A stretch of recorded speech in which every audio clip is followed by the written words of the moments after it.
Tamara. And I'm Rell. And welcome to Fearful Friends Podcast. Hello. Hi. How's Hello. your week been? It's been about the same as it always is. The lead up to Easter. Oh, God. Which is, I mean, as a non-religious person, it's not a holiday. It's never felt like a holiday much to me. And you're a religious person. Right. Like, yeah. I don't know. It's just a lot of food that people prep, I guess. I don't know. It's our last hurrah as far as season goes. And then after that, maybe we'll have just a little bit of normalcy. Yeah. I'm looking for, season to just slow down. Yeah. And, all these... Less crotchety people. Less traffic on the roadways. Gone.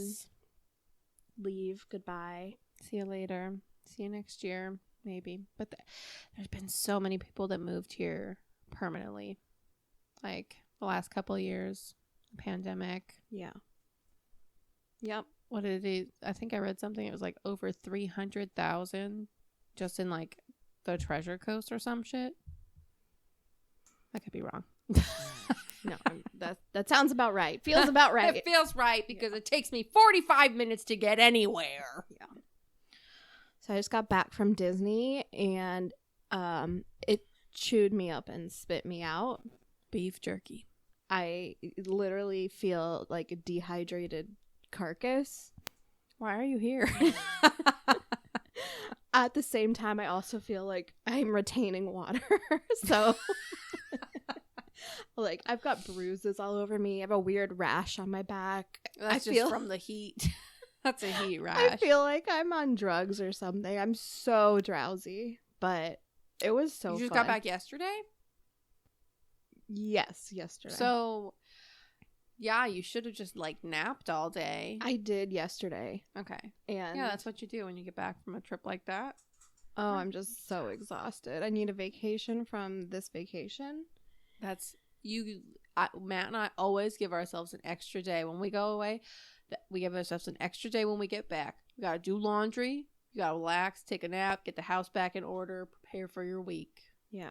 I've tried to. I did unpack as soon as I got home because I knew if I didn't do it then, I wasn't ever going to do it. Mm-hmm.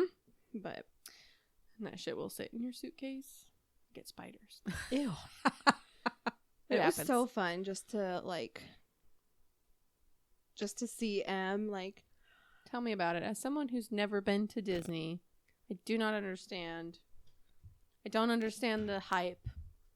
But tell me about it. I'll tell you one thing. I will never go this time of year again. And in fact, I'm only going November through January. That's it. That's the only time to go to Disney World. It's out of season. It was miserable. It was so freaking hot. There's too many fucking people here. Well, it's gonna be hot November through January, but at least it'll be less tourists. Oh my God, it was just miserable. The first day we went to Magic Kingdom. And we were sweating before we even got into the park. The second day at Epcot was a lot nicer. It was still really fucking hot. That midday, noon, yeah. It's miserable. I was outside for 20 minutes the other day gardening, and I got a heck of a sunburn. Right. It still itches. But, we've been saving up for this. Trip. We've been saving up for this since Em was born. My mom specifically bought a Disney rewards credit card when she was born and saved all of those points for 6 years.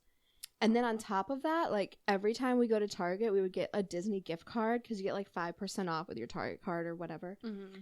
So it was just so fun to just be yeah, whatever you want. We would go into gift shops and can I have, yep, yeah, you can have whatever you want. Because it's already been paid for. Yeah.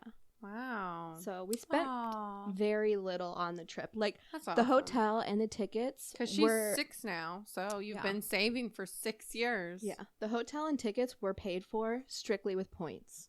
And we still had $400 worth of points to spend on Disney property. And you can use that at restaurants. Mm-hmm. Damn, you could have gone Epcot and just drank around the world for free. Yeah, and then the gift cards. I still have gift cards left over. Well, now you can start planning your next trip. Yeah. So that was a lot of fun, but now my body is Just When do you have to go back to work? Monday. So today's Friday. You're good. You have the weekend. Yeah. You can relax, recoup. Maybe sit out in the hot sun. No. I don't know. For some people, that's relaxing. That sounds terrible. I'll go outside at 6 o'clock now. AM or PM, both of those work. Yeah. But PM. After work, I'll sit outside on the patio. But yeah. Well, I'm glad you had a good time. I did.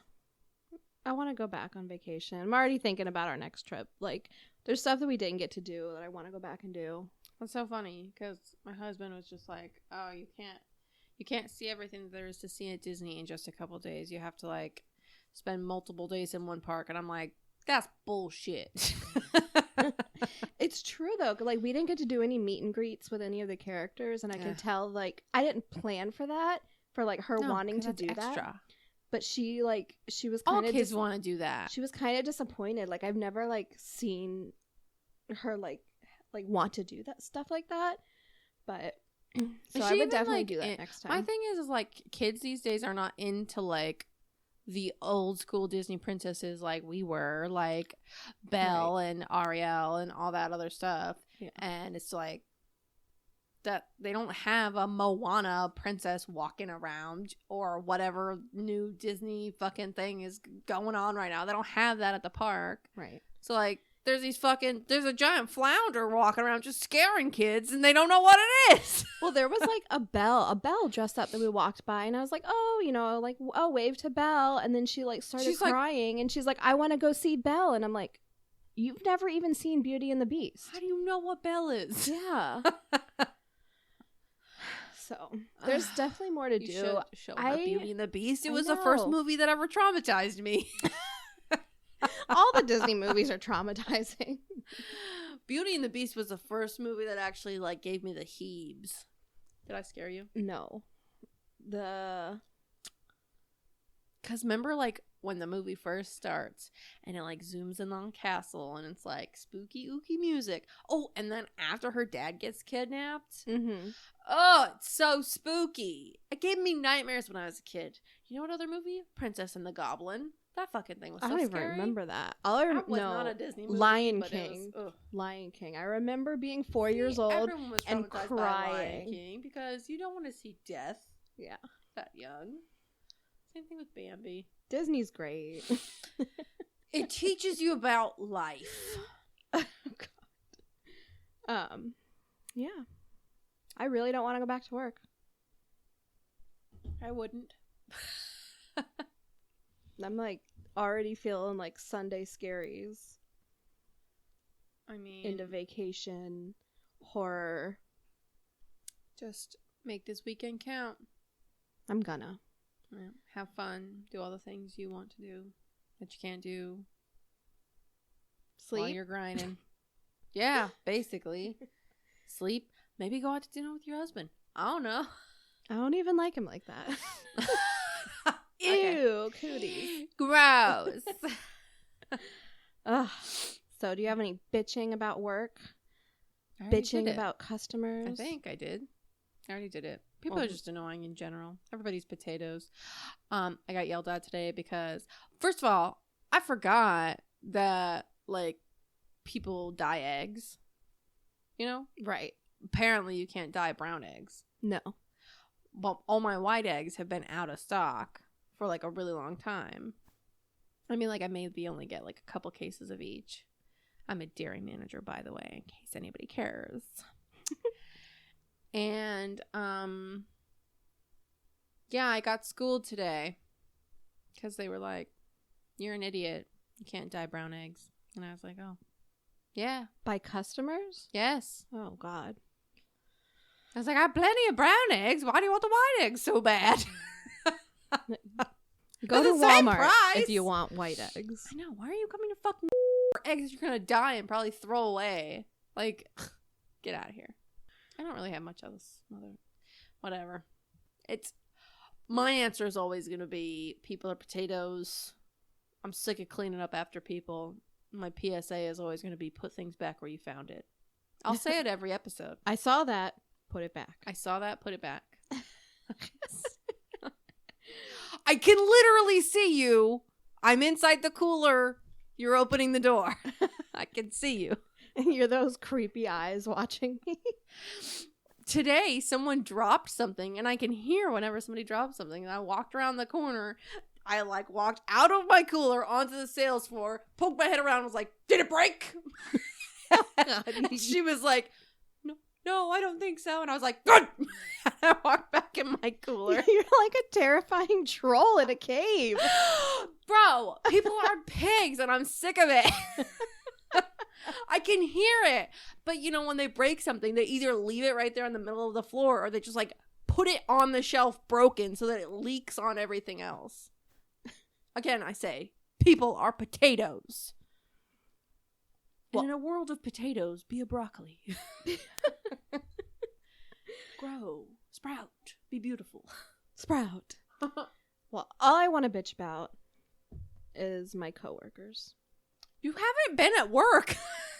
I am afraid to go back. And there's, they all make my job hard in their own special fucking way. But there is one bitch in particular who I am really, really, sick of and really stressed out to go back to work because I don't want to deal with her. Because she's, number one, she's fucking stupid.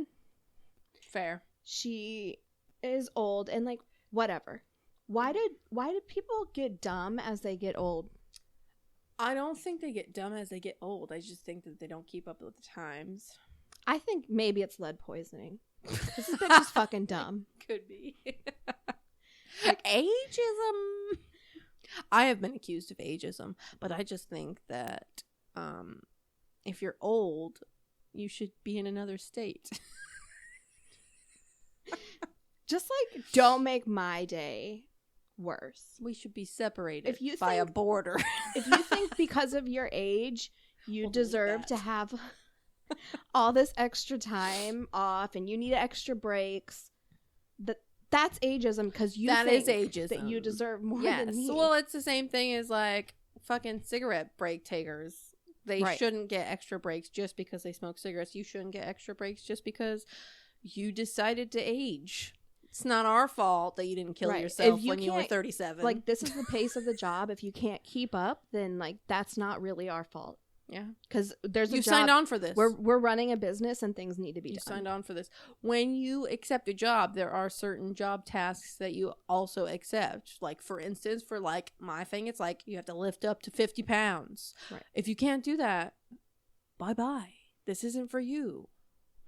Well, we work on computers all day. This lady cannot use a computer, and it makes my job. How did she get a job? She's been in banking her whole life. Oh, so she was grandmothered in. Oh, she's gonna know everything. She understands banking, and she doesn't even understand how to get inside the building on time. That's funny. They hired her without knowing her technological savvy. We asked her all about it. She knew everything. At the time of her interview, she understood everything about our machines. We discussed the different types of machines we work off of, and she's like, "Yeah, yep, I know how to use those." I asked her to open her browser one day, and she opened up her email. Everything that she does, she needs help with. Okay? That's just how they are. She needed help composing an email. I send 100 emails a day. Why? You do? Why do you need help? So many emails. Sending an email. So they don't send emails in their personal lives? And then she asked me, "What date is this email from?" Looking at the email, I'm like, "It's right at the top." "Where? I don't see it." "Right here." It's so freaking, so aggravating. And she does dumb shit. She has to ask me for help in every aspect of the day. So she comes back to the teller line. She was in the break room and she's like, "I can't close the refrigerator door. Can you come help me?" And I was like, "No." Oh my goodness. No. And if it was "I can't close my till," I would think about it because you can't just leave the money open. But figure it out. Slam the door. Move a yogurt. Do you think I'm going to walk away, leave the teller line alone to come help you close the refrigerator door? What is wrong with you? She comes back a few minutes later. Oh, the chair leg was in the way. Waddling around.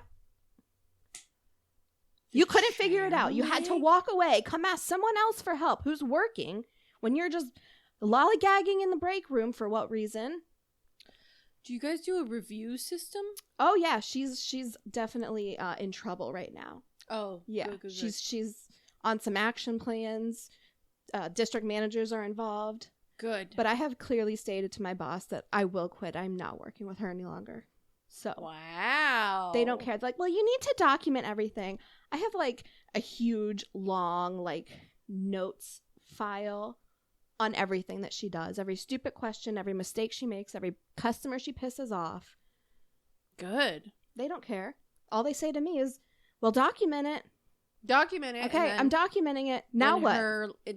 Is it like a probationary period or like a review? Both. Okay. So when that rolls around, you can give her the thing. I've printed it out. I've sent it to district managers. Next is going to be HR because I can't work with this lady any longer. Oh my God. Well, you always have a job at the other week. Where I work. Oh shit. The other week we had a meeting early in the morning and I scheduled her to open. So our meeting was at 8. I scheduled her at 7:45. She came and said, "What time do I need to be in for the meeting?"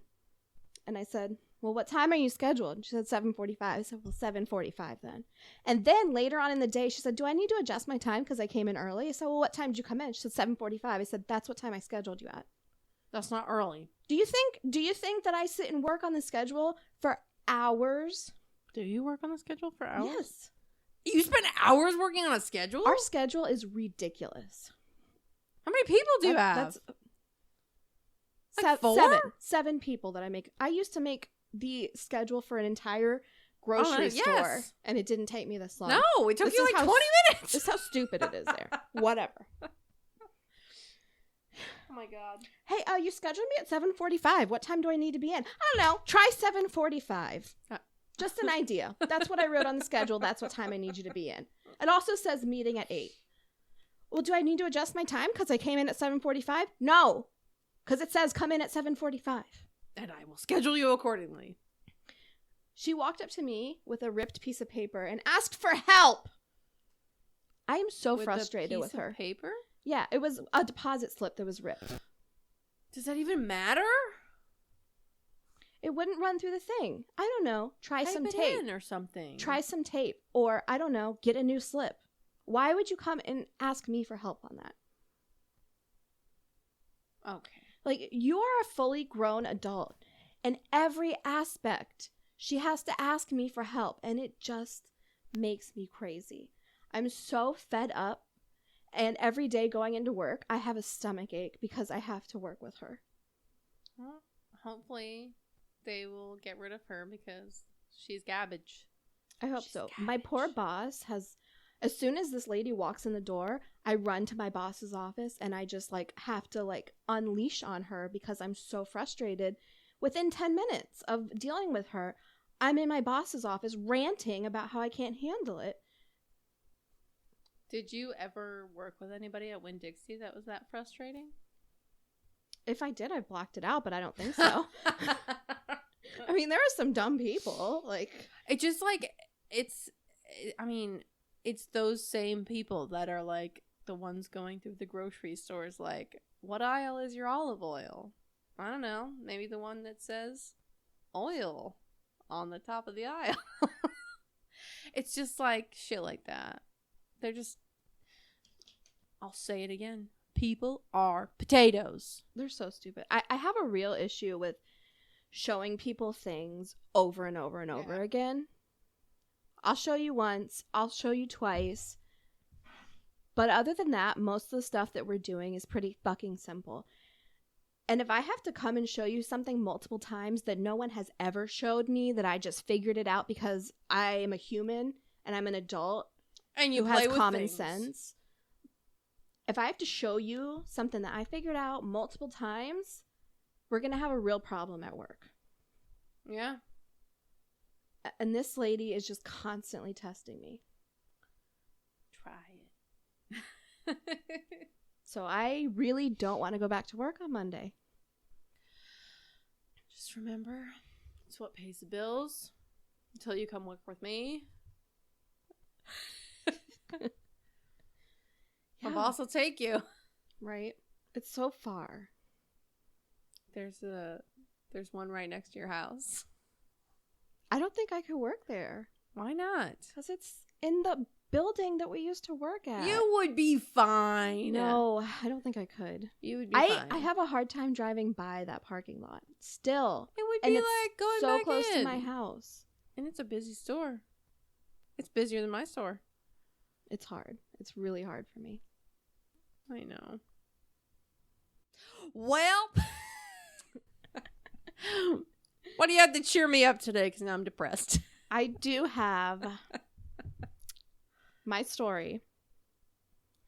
You told me you don't find cryptid stories very interesting. Some of them. Some of them. So I took that as a challenge. Most of them. I took that as a challenge. I was like, oh shit, did you already have this plan when I said that? And you were like, oh fuck. no. Oh. I just found it on my list and I was like, well, it's like kind of a cryptid. It's like, is it a Wendigo? No. Oh. But I do like Wendigos. I know, I'm going to do a story about Wendigos. Okay. Because those are the only cryptids that are actually fucking scary. Yeah. I won't take that. It's like, this is a cryptid legend, folklore story. Okay. It's, from like history, which is how I'm sure all cryptids are from, but I just really love it. So I'm going to start with reading you a story. Uh-oh. Okay? I'm nervous. Don't be. Don't. Nervous. So this is a story written by Veronica Bird. Okay. Okay? Tell me, Vicky. What? I said, tell me, Vicky. Okay. All right. Brother Emmett Fisher was a fine-looking young man who lived in a tiny community on the Georgia coast. He was well respected in town for being an honest, hard-working fellow. Although he wasn't wealthy, he made a nice enough living doing handiwork for local townspeople. Emmett was getting close to marrying age, and every woman in town was jumping at the chance to be his chosen. He'd have unexpected visits from different women every day bearing gifts of fried chicken, gumbo, cakes, cookies, and other delicacies. But Emmett had his eyes set on a beautifully mysterious young woman who lived alone in a small cabin deep in the marsh. She was incredibly beautiful, with long dark hair, smooth skin, and piercing green eyes. But word around town was she a mermaid? No, that would be cool. Word around town was that she was a little strange, and it was best to stay away from her. Emmett, however, couldn't get this mysterious woman out of his head. What made her even more intriguing was the fact that she could walk through town, turning heads with every step, but never did she acknowledge the admiring glances or catcalls from numerous hopeful would-be suitors. In fact, no one in town could ever remember this woman speaking a word to anybody. After several months of watching this gorgeous beauty walk through town, Emmett finally worked up enough nerve to call on her at her marsh cabin. His plan was to go fishing one day in a tidal creek that just so happened to be near her home. While out fishing, he conveniently broke his water jug into 100 little pieces. Brother Emmett walked up to the woman's house and knocked on the door. As the door slowly creaked open and the woman peeked out, Emmett nervously cleared his parched throat. "Excuse me, ma'am," he stammered. "My name is Emmett Fisher, and I seem to have broken my water jug. Could you please spare me just a cup of water? I'm mighty thirsty." The woman smiled and invited him in without hesitation. Her voice was even more beautiful and silky than Emmett had imagined. She not only gave Emmett a cup of water, but to his surprise, asked him to stay for supper. The food was delicious, and the woman waited on Emmett hand and foot. Before he knew it, she had invited him to stay for breakfast the next day, then lunch, and then another dinner. Suddenly, in the blink of an eye, Brother Emmett found himself married to the mysterious woman. After their sudden marriage, Emmett and his bride got along reasonably well for a while, but after a few months, he began to notice that something peculiar... I can never say that word. It's a hard word. was going on with his new wife. On certain nights, when the clock struck midnight, Emmett would sometimes wake up to find that his wife wasn't in bed with him, nor could she be found anywhere in the house.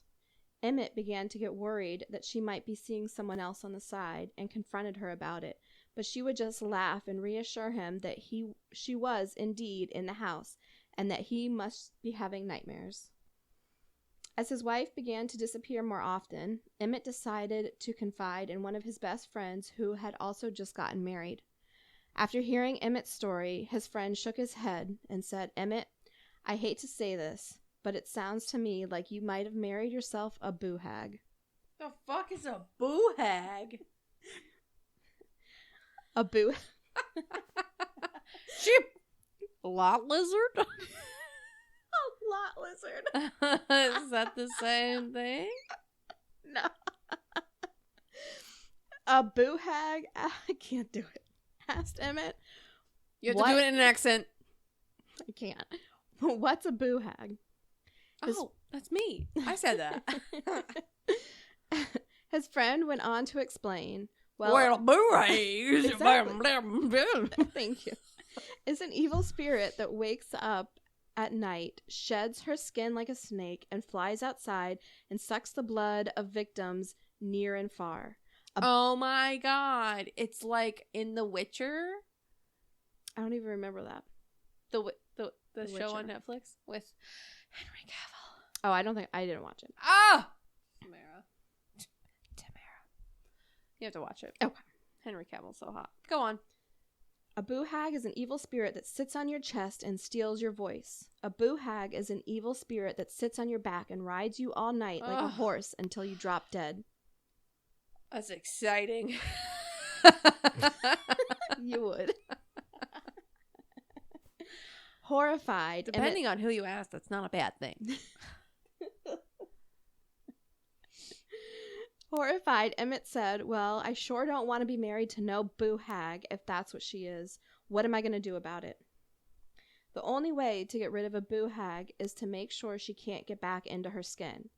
When she's gone, take a look in the closet. If you see her skin hanging there, Ew. right? Take it off the hook. Whose skin is it, though? Fill it with salt, put it back in the closet, and then lie back and watch. Around midnight that evening, Emmett rolled over in bed and found that his wife was gone. He did what his friend told him to do. He got up, went to the closet, and found his wife's skin hanging there, cold and slimy to his touch like a lizard's skin. So she's like a slug. They're going to put salt in it and burn the slug. Yeah. That's Exactly. disgusting. He filled it with salt, hung it back in the closet, and then went back to bed and waited for his wife to return. Sure enough, as the sun was about to rise that morning, the door opened and in walked his skinless wife. She opened the closet door, took her skin off the hook, and spoke to it in a gravely witch-like hiss. "I've done been out and had my fun." You have to say it in the accent. I can't do accents. You have to try. But I'm back now, and my work's all done. So let me in, skin, for the sun's about to crest. You know I'm a Boo Hag, and I need my rest. She then stepped into her skin and fastened it around her body. But after a while, that salt started to itch and burn her. She tried to yank the skin off, but the more she tried, the tighter the skin pressed against her body. She screamed and hollered and jumped around her room, her skin burning her alive. With that, Emmett leapt out of the bed and said, "I've got you now, you Boo Hag witch. You fooled me." And she's like, "I just have psoriasis. You're burning me." "You tricked me into marrying you, so now I'm going to kill you, and nothing else can be done." With that, he shoved the Boo Hag into a large barrel of tar he had been cooking on the hearth. Oh, Jesus Christ. And that Boo Hag burned and melted, her screams filling the air for miles and miles. After the Boo Hag was dead, Emmett, being the handy man that he was, knew exactly what to do with that hot barrel of tar. As the sun rose that morning, he took the tar up to the top of his house and poured himself a brand new roof. So all of you nice, hardworking, fine-looking young men out there, the next time your eye is caught by a beautiful young girl, you better know to get her before you marry her. You better get to know her. I was going to say, that's the problem, is that they got her before they knew her. Because one day you too may wake up late in the midnight hour, roll over in bed, and find yourself sleeping next to a Boo Hag. The end. So again, that story was written by Veronica Bird off of moonlitroad.com. I've never heard of a Boo Hag. I hadn't either until I was listening to a podcast around like October. And it took me a really long time to like try to find this. I spent like hours trying to find this so I could. I feel like this falls more into the urban legend category. Yes, like legend, folklore, all of that. This ain't no damn cryptid. This Cryptids is are cryptid. real. Okay. Right. Yes. Okay. All right. People think cryptids are real. There's no way a Boo Hag is real. Well, unless she's an alien. You're an alien. I could be an alien. We could all be. We technically are. We are. Okay. So. Oh. My story is on... Oh, there's more! Yes, that was just the beginning. So, the Boo Hag is a creature known in the Gullah culture. The Gullah people... Gullah. What's that? Gullah? Like Gullah Island. I'm going to explain it. That's my next... Oh, thank God. I was like, was I supposed to know the Gullah Island song? I think yeah, you're too young for that. You never Sounds watched that? Familiar. I think it was on like Nickelodeon or something. Is it like Out of the Box? No, but Out of the box. Out of the box. Out of the box. Yeah. So long, farewell to you, my friends. Goodbye for now until we meet again. It's been great to play and sing together. I remember the outro song, word for word. Are we going to get sued? What about... We can't be sued from a show that's no longer in the run anymore. What about PB&J Otter? PB&J. That doesn't sound familiar. Zubumafu? That was the same channel. Okay. Back to the we Gullah just people. were interested in different things. Exactly. Sorry. The Gullah people originate Gullah from Island. West Africa, forced to the New World, the quote, She's New doing World, the quotes. in the 1500s for slavery. They were brought to the low country of South Carolina, where they were forced into a harsh life working in sugarcane and indigo plantations. Over the centuries, the Gullah culture was born of these banded together communities of slaves living in the low country islands. The most infamous legend in Gullah culture is the Boo Hag. The Gullah people believe that if you were an evil person in life, your soul will descend to hell, but your spirit stays behind and mutates into the Boo Hag creature. This belief stems from hoodoo religion, where they believe... Hoodoo. You do. I do. Sorry. Thank you. Sorry. They very believe offensive. your soul and your spirit are separate. Your soul goes to heaven and your spirit stays behind to guide your descendants. What is a Boo Hag, you've asked? Thank you, Rell, for asking. I did ask several times without answer. Thank you. It is a skinless monster with only muscles and veins visible. Some are depicted with long white hair that grows, reminiscent of the hair that seemed to grow on a corpse after it dehydrates. Fun fact, corpses don't actually grow more hair, but their skin just Dehydrates. shrinks. Yeah. Oh, is that what you were saying? Sorry. This creature is said to slip into its victim's home through any crack or crevice it can find. The Boo Hag will climb on top of you or, quote, ride you and feed off the air in your lungs until sunrise. The Gullah people... I've done that before. You've done what before? What have you... Climb on someone and feed off breathe the air their in their lungs? air. Okay. Okay. All right.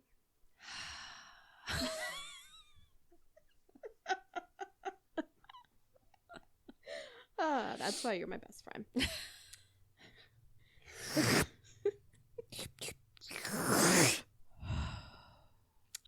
Ladies and gentlemen, we have a Boo Hag here with us today. Boo Hag.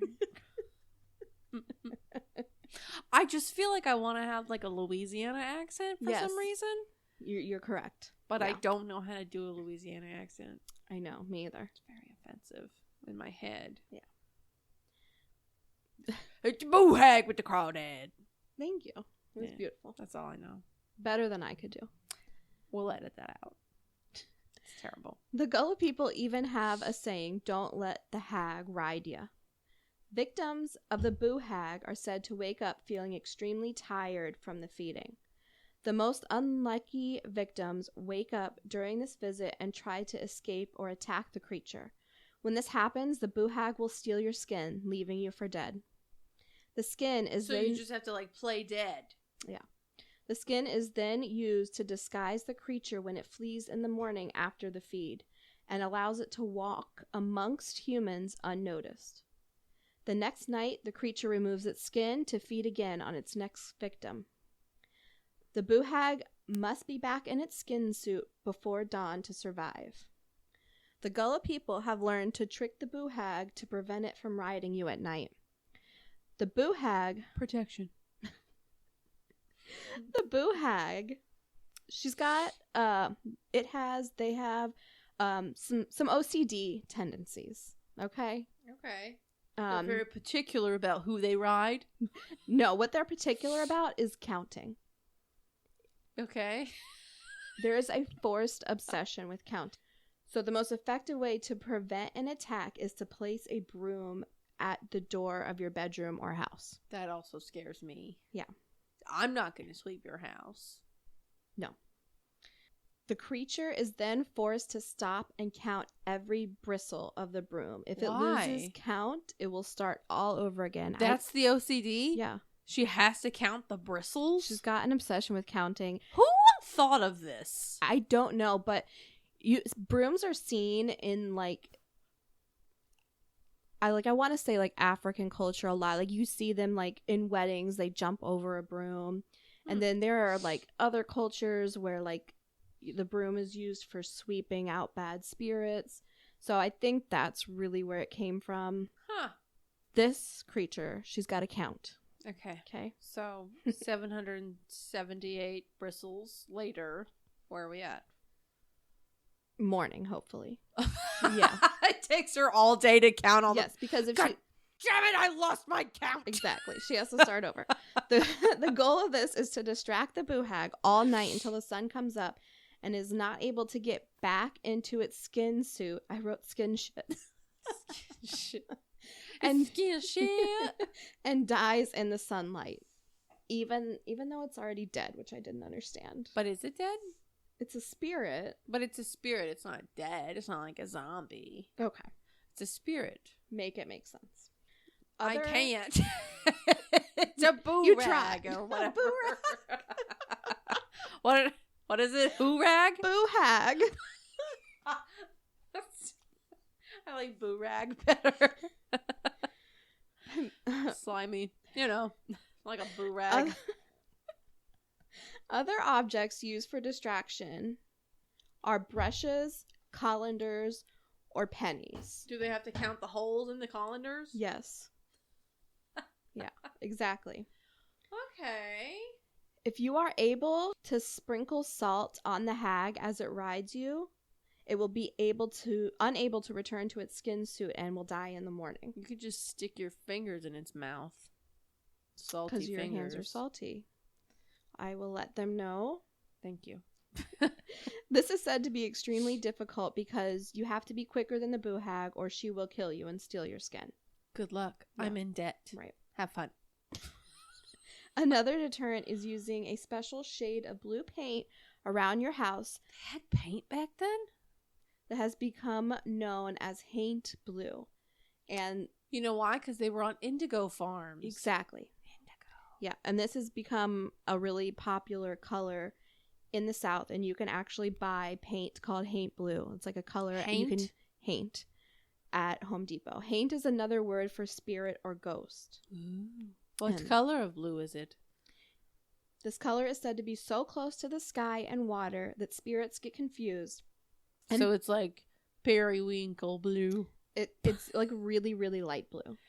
You can Google it right now and look at, like, Google haint blue. Falling out of my butt. Google haint blue ceilings, and you can see what the color is. Googling. Oh, I get it. That's not bad. So the color is so close to the sky and water that spirits get confused and think they are at a body of water which they cannot cross, or are in the open sky swept up by the wind to be killed by the sun. I mean, I don't know if it's that close, but right. I guess spirits are stupid. I just burped into the mic. Oh, that's fine. I've been doing it this whole time. The Gullah people worked on the indigo plantations, and the color became a part of this folklore. It is still popular in homes in the South to paint your porch this color. I personally love the historical homes and traditional style of, like, old Florida. Like, I cannot walk by those books in Walgreens that are like Florida history, and I'm sure they have them on every state, because I'm so obsessed with, like, old school traditional Florida. And especially in the Keys, which is where I first noticed this color that people paint their porches or the ceiling of their porch. Yeah, I saw a lot of ceilings, like, on the Google search. On the porch specifically. Like, not the house, just the porch. Right.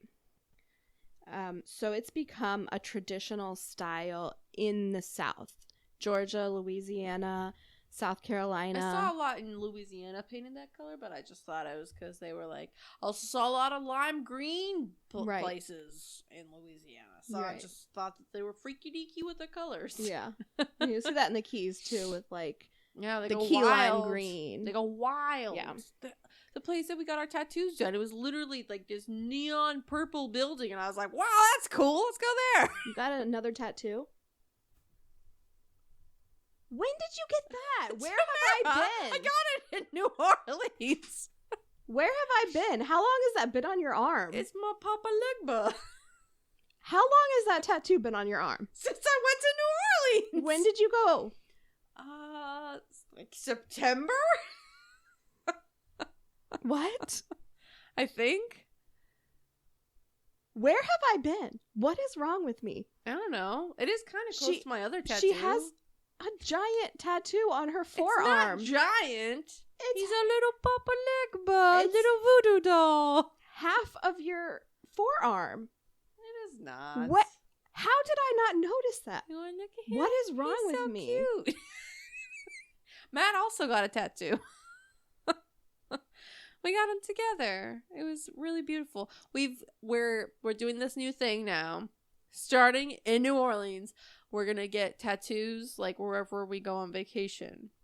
First off, how do you even do that? Because I can't even get a tattoo where I fucking live.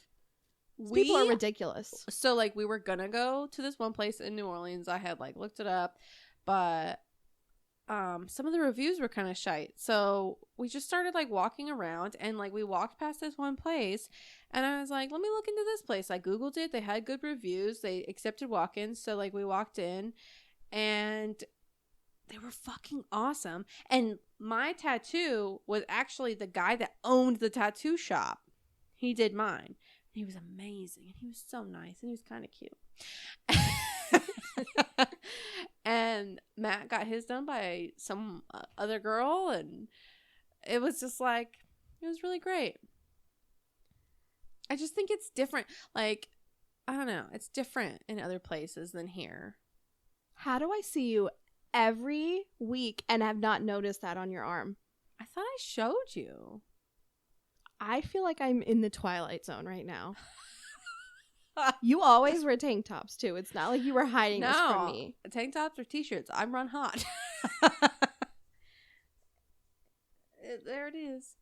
It could have just been you probably saw it and thought it was my pumpkin. Something is wrong with me. Okay. I am, like, gobsmacked right now. Watch out. My next tattoo is going to be in St. Petersburg in September. Oh, God. I don't know what I'm going to get. All right. So, where was I? Traditional style. Anyway, so this folklore has created these styles. Oh, yes, the blue, and then we went to the keys, and yeah. And it's even in new build homes, they're doing it, and like it's not really even known where the origin is from. Like most people don't know, but it has this really cool history. They paint window sills, doorways, and shutters because when you live in Florida, shutters are an aesthetic thing you have to have on your house. Most people. So there are many similarities between the Boo Hag and other legends. I can't talk. It's okay. You know, you don't have to be able to talk to have a podcast, right? No. Good. We all just stumble through life together. Vampires and fairies are known to be stopped by piles of salt, rice, or sand, where they will be forced to count until sunrise. The counting sounds very familiar now. Yeah. Okay. Salt circles are used to protect yourself from bad spirits and witches also. They can't cross into your protective circle. And the most interesting parallel to me is sleep. To you. Sleep paralysis. So you're a Boo Hag? No. Not yet. If you die during your sleep paralysis, it is really hard to talk. I could be. My husband has sleep paralysis. It could be me. I could be the Boo Hag. Be very convenient for me. I wouldn't have to go anywhere. You do like salt too much, though. I love salt. Boo Hags don't like salt because they'll dry up like little slugs. Right. So the Boo Hag sits on your chest and you cannot move, and people who have experienced sleep paralysis have reported a sensation of chest pressure and then wake up gasping for breath. And it's also been used in the Gullah culture as a way to prevent, like, to keep kids away from strangers, like a stranger danger type thing. Especially fat strangers. They'll lay on your chest and you can't breathe. No, like the way that they walk amongst regular people, like, you don't go up and talk to someone you don't know because they could be a bad person. So, I mean, you don't have to create a fucking urban legend. You could just be like, people are bad people. Right. Stay away from them. Well, that's what they did back in the day. They made up horrible they're stories. Still doing this now. Like, think about like German, like Hansel and Gretel. Yeah, exactly. Which is essentially just don't take candy.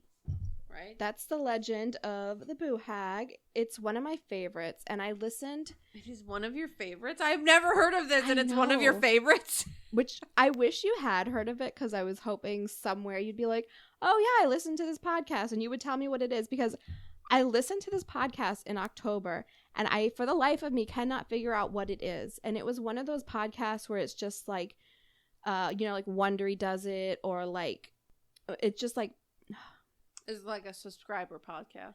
Yeah, and it was just for like a daily podcast that was released just in October. Oh. That isn't around anymore, but like a whole bunch of other podcasts like advertised it. And it was just like scary. I mean, the counting thing sounds familiar, but I don't think...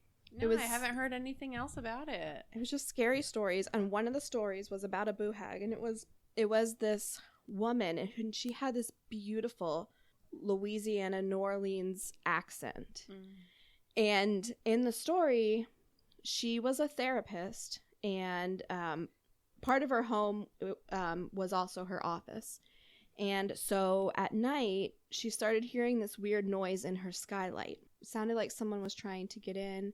The next day, she woke up really tired, and she contacted her sister, and I remember there was some sort of like griff in the family where she like didn't talk to her parents any longer, and like the sister was trying to convince her, you need to like talk to mom and dad, and she was like, they just don't believe in the stuff that I believe in. And it was such a beautiful story. And she at the end found out that when she was a child, she was having visits from a Boo Hag, and someone... When she was a child?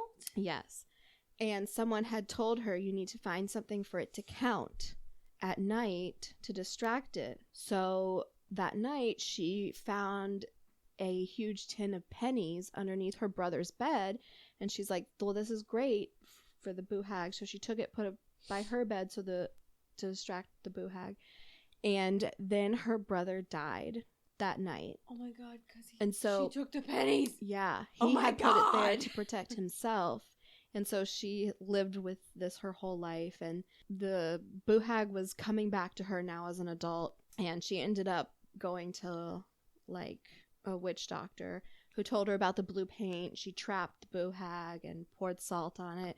But it was just such a beautiful story. And I'm so angry that I cannot find this podcast. I even went like scrolling through all of my like recent listens. I scrolled back to like 2020 and it's just not there. Huh.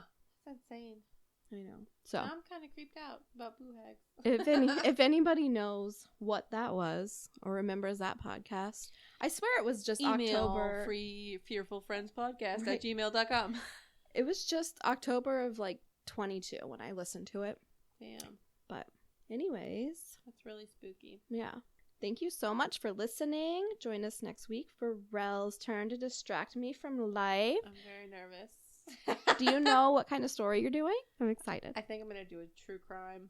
I think I'm going to bite the bullet. I think I'm going to terrify everybody. I can't wait.